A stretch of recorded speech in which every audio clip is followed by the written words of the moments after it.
തൃപ്പൂണിത്തുറയിലെ LDF സ്ഥാനാർത്ഥി KN ഉണ്ണികൃഷ്ണനാണ് ഇപ്പോൾ നമുക്കൊപ്പം ചേരുന്നത്. തെരഞ്ഞെടുപ്പ് കഴിഞ്ഞു, കണക്കുകൾ കൂട്ടിയും കിഴിച്ചും ഒക്കെയാണ്.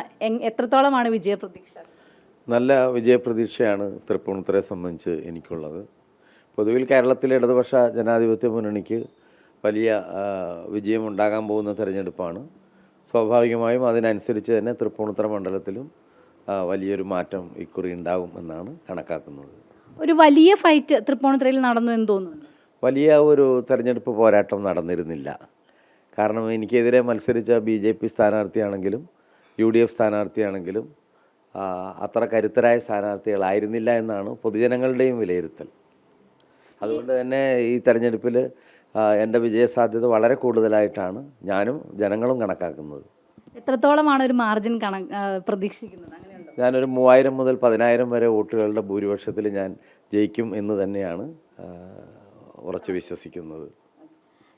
KN ഉണ്ണികൃഷ്ണനെ തൃപ്പൂണിത്തുറയിൽ നിർത്തിയപ്പോൾ കെട്ടിയിറക്കിയ സ്ഥാനാർത്ഥി ഒരു ആരോപണമൊക്കെ ആദ്യഘട്ടത്തിലുണ്ടായിരുന്നു. അങ്ങനെ ഒരു ആരോപണങ്ങളെയൊക്കെ നേരിടാനായിട്ട് സാധിച്ചു? പിന്നെ അത് എതിരാളികളുടെ അടിസ്ഥാനരഹിതമായിട്ടുള്ളൊരു ആരോപണം മാത്രമാണ്. എനിക്കും ഇടതുപക്ഷത്തിനും എല്ലാം ശക്തമായ വേരോട്ടമുള്ള ഒരു മണ്ഡലം തന്നെയാണ്.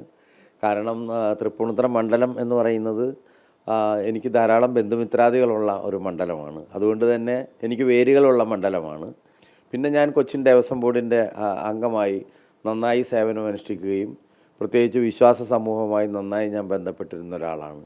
ശ്രീ പൂർണ്ണത്രയീശ ക്ഷേത്രം ഉൾപ്പെടെ 18ഓളം കൊച്ചിൻ ദേവസ്വം ബോർഡുകളുടെ തന്നെ ക്ഷേത്രമുണ്ട്. മുനിസിപ്പാലിറ്റിയിലാണെങ്കിൽ 80ഓളം വരുന്ന സ്വകാര്യ ക്ഷേത്രങ്ങളുണ്ട്.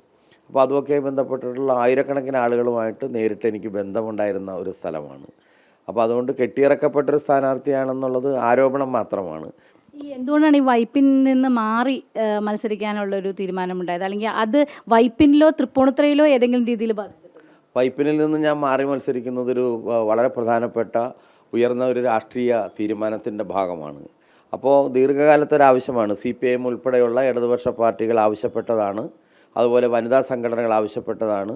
ഐഡ്വ ഉൾപ്പെടെ all India democratic women's association ഉൾപ്പെടെ ആവശ്യപ്പെട്ടൊരു മുദ്രാവാക്യമാണ് 33% സംവരണം നമ്മുടെ പാർലമെൻറ്റിലും നിയമസഭയിലും വേണമെന്നുള്ളത്. അതിൻ്റെ തുടർച്ചയിൽ ഈ നിയമസഭാ തെരഞ്ഞെടുപ്പിൽ വനിതകൾക്ക് നല്ല പ്രാതിനിധ്യം നൽകണമെന്നുള്ളത് ഇടതുപക്ഷം ഉയർത്തിപ്പിടിച്ച ഒരു സമീപനമാണ്. ആ സമീപനത്തിൻ്റെ ഭാഗമായി എറണാകുളം ജില്ലയിൽ 2 വനിതാ സ്ഥാനാർത്ഥികൾ അവതരിപ്പിക്കാൻ ഞങ്ങൾ തീരുമാനിച്ചു. അതിലൊന്ന് വൈപ്പിനും മറ്റൊന്ന് തൃക്കാക്കരയുമാണ്.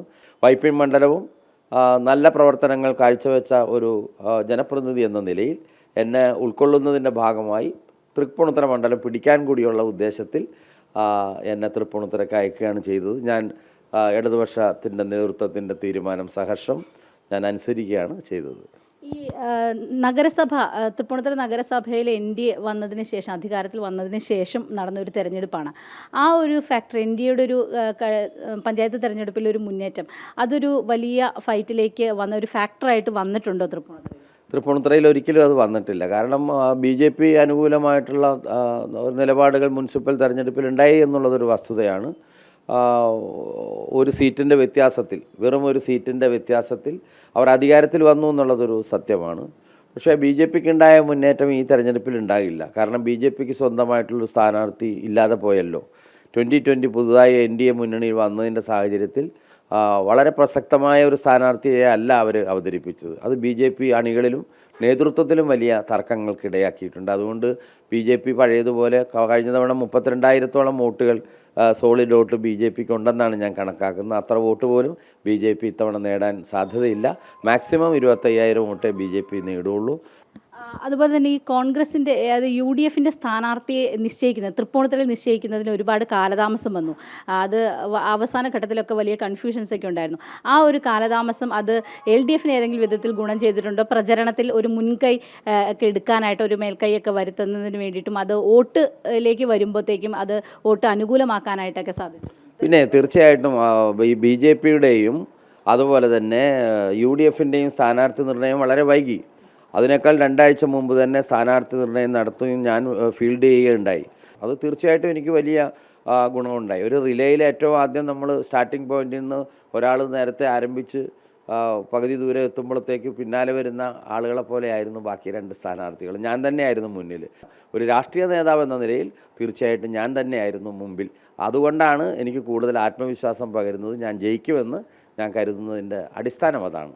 അതുപോലെ തന്നെ കെ ബാബു, അദ്ദേഹത്തിന് ഒരു കെ ബാബു ഫാക്ടർ ഇപ്പോഴും ഉണ്ട് എന്നതാണ് ആദ്യഘട്ടം മുതൽ കോൺഗ്രസ് വ്യക്തമാക്കുന്നത്, കോൺഗ്രസ് ക്യാമ്പുകളിൽ നിന്ന് മനസ്സിലാക്കുന്നത്. അത്തരത്തിലൊരു തെരഞ്ഞെടുപ്പ് പ്രചരണ വേളയിലൊക്കെ അത്തരത്തിലൊരു കെ ബാബു ഫാക്ടർ ഉള്ളതായിട്ട് ഏതെങ്കിലും വിധത്തിൽ മനസ്സിലാക്കിയിട്ടുണ്ടോ, അല്ലെങ്കിൽ അതൊരു വലിയ ഫൈറ്റായിട്ട് വന്നു? ഈ തെരഞ്ഞെടുപ്പിൽ കെ ബാബു യഥാർത്ഥത്തിൽ തൃപ്പൂണിത്തുറ മണ്ഡലത്തിലൊരു ഫാക്ടറേ ആയിരുന്നില്ല. കാരണം ഒന്ന് കഴിഞ്ഞ തവണ 1000-ൽ താഴെ വോട്ടുകൾക്ക് മാത്രമാണ് അദ്ദേഹം ജയിച്ചത്. അപ്പോൾ ഇത്തവണ അദ്ദേഹത്തിന് ജയിക്കുമെന്നുള്ള പ്രതീക്ഷ ഉണ്ടായിരുന്നില്ല. പരാജയഭീതി മൂലമാണ് അദ്ദേഹം തെരഞ്ഞെടുപ്പ് രംഗത്ത് നിൽക്കാതെ നിന്നത് തന്നെ.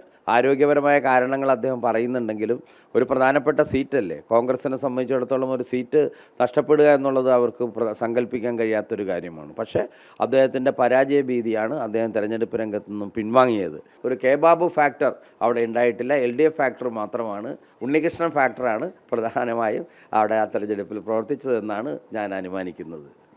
എന്തായാലും തികഞ്ഞ ആത്മവിശ്വാസത്തിലാണ് LDF സ്ഥാനാർത്ഥി KN ഉണ്ണികൃഷ്ണൻ. വിജയം, അതായത് തൃപ്പൂണിത്തുറ തിരിച്ചു പിടിക്കും എന്ന് തന്നെയുള്ള പൂർണ്ണ ആത്മവിശ്വാസത്തിൽ അദ്ദേഹം മുന്നോട്ട് പോവുകയാണ്. എന്തായാലും തെരഞ്ഞെടുപ്പ് ഫലം വരുമ്പോൾ നമുക്ക് ഇത് മനസ്സിലാകാനായിട്ട് സാധിക്കും. ക്യാമറാമാൻ CS ബൈജുവിനൊപ്പം AT അശ്വതി, അമൃത ന്യൂസ്, കൊച്ചി.